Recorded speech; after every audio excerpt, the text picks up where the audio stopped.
Thunderbolts Asterisk has been a smashing success for the MCU, and it finally gave us the content that we desperately wanted a few years ago. When a movie about a group of MCU anti-heroes was first announced, there weren't exactly high expectations for it to perform. Even with the longtime popularity of Sebastian Stan's Bucky Barnes, all of the announced members of the Thunderbolts had only been in supporting roles in their previous projects.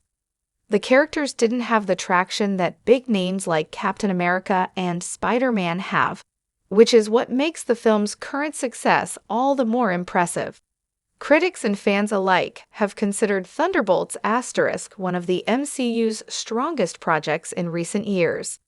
The film has currently grossed $286.07 at the worldwide box office, holding an 88% critic score and 94% fan score on Rotten Tomatoes. Thunderbolts Asterisk ultimately came at the perfect time for Marvel, as, after a string of mediocre films, this is helping the general audience become invested in the MCU again.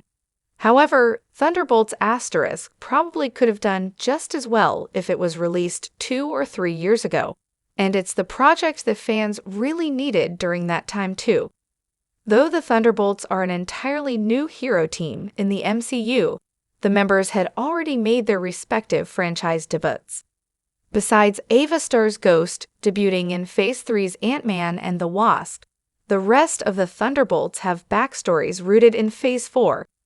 John Walker's U.S. agent appeared in 2021's The Falcon and the Winter Soldier alongside Bucky and Yelena Belova, Alexei Shostakov's Red Guardian, and Taskmaster debuted in Black Widow later that year.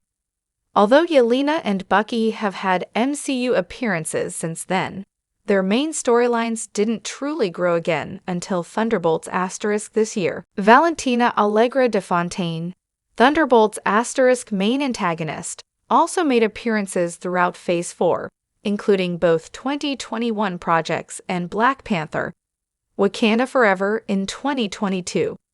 Fans knew that she was busy recruiting members for a secretive project, but not much else was heard about her after her last appearance in Wakanda Forever.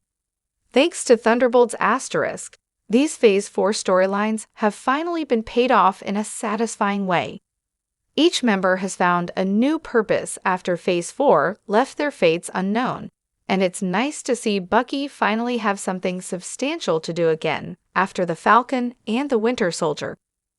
Not only is Thunderbolts Asterisk a treat for MCU fans, but it's also managed to capture the attention of the general audience. While the film does feature characters who have already debuted, their backstories are relatively easy to grasp even for someone who hasn't seen every MCU project. Even though the premise of the film hinges on their past actions and the payoff of those storylines, it stands as its own project too. Thunderbolts Asterisk feels self-contained in a way that isn't alienating to the general audience. At its core, it's a straightforward story of a group of misfits coming together to find their place in the world.